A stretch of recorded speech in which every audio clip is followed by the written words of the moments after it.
성도 여러분 안녕하십니까? 기쁘고 행복한 안식일입니다. 오늘은 죄에서 구원이라고 하는 제목으로 함께 말씀을 나누도록 하겠습니다. 구원이 무엇일까요? 지금의 고단하고 험악한 세상에서 파라다이스가 펼쳐지는 세상으로의 이동일까요? 성경이 말하는 구원은 우리가 죄로부터 벗어나 자유하게 되는 것을 구원이라고 말씀합니다. 그래서 우리를 구원하시는 예수님의 탄생에 대해 말씀은 이렇게 기록하고 있습니다. 마태복음 1장 21절입니다. 아들을 낳으리니 이름을 예수라 하라. 이는 그가 자기 백성을 저희 죄에서 구원할 자이심이라 하니라. 성도님들을 만나 이야기를 나누다 보면 구원에 대한 다양한 생각들을 엿볼 수가 있습니다. 어떤 분은 예수님이 오신다면 자신은 구원받기 힘들 것 같다고 이야기합니다. 그 이유는 죄의 문제가 해결되지 않았기 때문이라고 고백합니다. 또 어떤 분들은 우리는 죄인으로 태어나 본성적으로 죄에 익숙하여 죄를 지을 수밖에 없는 존재들이기 때문에 예수님이 필요한 것이다. 내가 예수님을 떠나지 않고 지금처럼 열심히 믿으면 나머지 부족한 부분은 예수님께서 채워주실 것이다 라고 말씀합니다.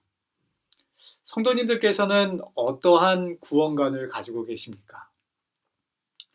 우리가 올바른 구원관을 가지려면 하나님께서 우리를 어떻게 죄에서 구원하시는지를 알아야 할 것입니다.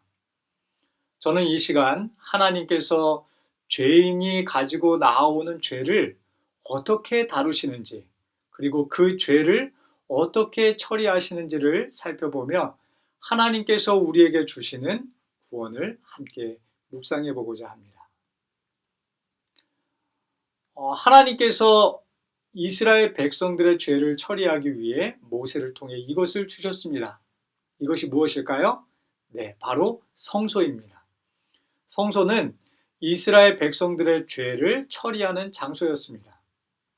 그렇다면 우리의 죄는 어디서 처리될까요? 히브리서 9장에서는 예수님께서 우리의 대제사장이 되셔서 하늘 성소에서 우리의 죄를 처리하신다고 말씀합니다.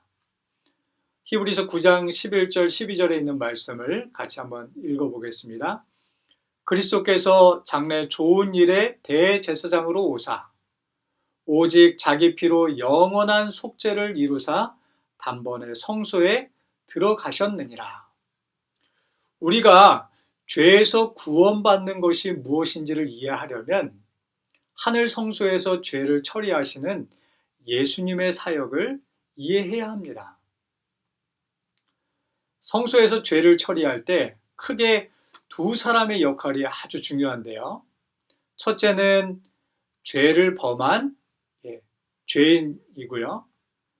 또 한 사람은 죄를 처리하는 제사장입니다. 먼저 죄를 범한 죄인이 용서받기 위해 해야 하는 행동을 보겠습니다. 죄인이 죄를 용서받기 위해서는 희생 제물을 드려야 했습니다. 죄인은 희생 제물의 머리에 안수하여 자신의 죄를 희생 제물에게 전가시켰습니다. 그리고 죄인은 희생 제물을 직접 잡아야 했습니다. 이때 제사장은 죄인의 신분에 따라 그 피를 번제단이나 성소 안에 분향단에 바르거나 아니면 휘장에 그 피를 뿌렸습니다. 그러나 이것으로 끝난 것이 아니었습니다. 이제 죄인은 희생제물의 각을 뜨고 내장과 간에서 기름을 분리하여 콩팥과 함께 제사장에 전달했습니다. 그러면 제사장은 번제단에 그 기름과 콩팥을 살라 화제가 되게 한 것입니다. 정리하자면 죄인은 첫째, 희생 제물에 자신의 죄를 고백하고 안수해야 합니다. 그리고 두 번째, 희생 제물을 죽이고 각을 뜨고 화제로 드릴 기름과 콩팥을 분리해내야 했습니다. 그리고 세 번째, 자신의 죄로 인해 죽은 희생 제물이 제사장의 도움으로 처리되는 그 모든 과정을 지켜보아야 했습니다. 왜 하나님께서는 죄인에게 이처럼 피비린내 나는 일을 직접 하게 하셨을까요? 이것은 죄인에게 죄가 무엇인지, 그리고 그 죄의 값을 치르기 위해 어떠한 희생이 치러지는지를 보게 하시기 위함이었습니다. 이것은 하나님 앞에 나아가는 죄인이 무엇을 해야 하는지를 보여줍니다. 첫째, 죄인이 자신의 죄를 희생제물에게 안수하여 전가한 것처럼 우리의 죄를 어린 양 대신 예수님께 고백하여 드리는 것이 필요합니다. 둘째, 예수님을 죽인 장본인이 다름 아닌 나라는 사실을 깨닫고 나의 죄로 인해 희생되신 예수님의 희생을 철저히 살피는 것이 필요합니다. 우리는 쉽게 내 죄에 대해서 곰곰이 생각하기 쉬운데요. 그것이 아닙니다. 내 죄로 인해 희생되신 예수님의 그 십자가, 그 장면 한 장면 한 장면을 깊이 묵상하고 깊이 살펴보는 것이 필요한 것입니다. 이 경험을 스가랴 선지자는 이렇게 설명합니다. 스가랴 12장 10절에 있는 말씀인데요. 그들이 그 찌른 바 그를 바라보고 그를 위하여 애통하기를 독자를 위하여 애통하듯 하며 그를 위하여 통곡하기를 장자를 위하여 통곡하듯 하리로다. 진정한 회개는 다시는 죄를 짓지 않겠다는 결심에서 나오는 것이 아니라 나의 죄 때문에 죽으신 예수님의 희생을 깊이 깨닫게 될 때 진정한 회개가 이르러 오게 되는 것입니다. 자, 이제 세 번째 보겠습니다. 세 번째는 바로 하늘 성소에서 나의 죄가 처리되는 과정을 믿음의 눈으로 바라보는 것이 필요합니다. 이것이 죄인의 역할입니다. 자, 그렇다면 이제 죄를 처리하는 제사장의 사역을 살펴보겠습니다. 우리가 먼저 알아야 할 것은 죄의 결과는 죽음이라고 하는 것입니다.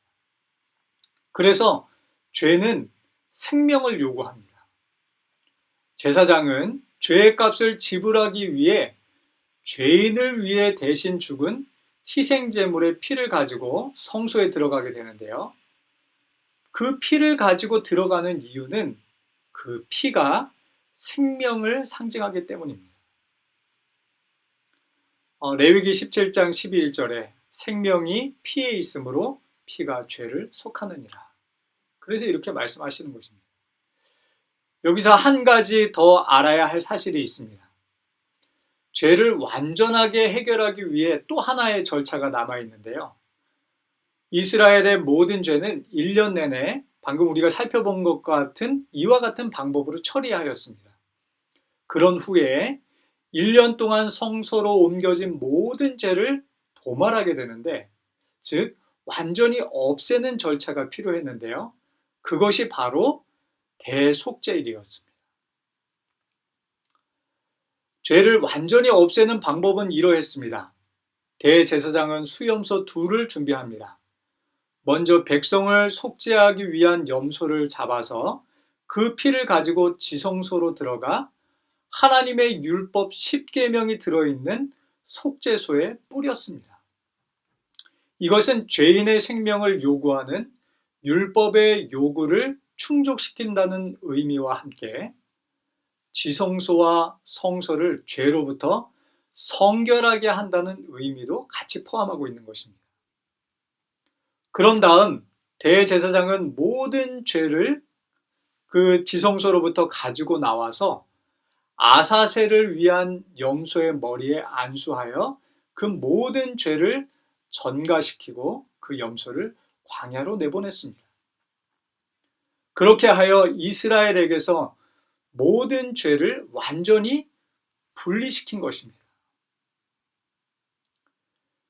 이 두 가지 제사장의 사역은 예수님께서 하늘 성소에서 우리 인류의 모든 죄를 처리하시는 과정을 설명해 줍니다. 먼저 제사장이 성소에서 매일 진행하였던 봉사에 대해서 보겠습니다. 이것은 날마다 회개하는 죄인들이 예수님께 맡기는 그 죄가 어떻게 처리되는지를 보여줍니다.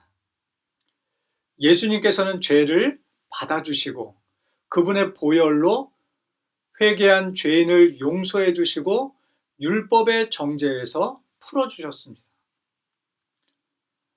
동이 서에서 먼 것 같이 우리의 죄가를 우리에게서 멀리 옮기셨다는 시편 103편 12절의 말씀은 우리의 죄를 우리가 살고 있는 이 지구에서 먼 하늘로 옮기시고 회개한 죄인에게는 용서와 자유하심을 주시는 표현을 적고 있는 것입니다. 그러나 여기서 놓치지 말아야 할 것은 죄인은 비록 용서받았지만 그의 죄는 하늘 성소로 옮겨졌다는 사실입니다.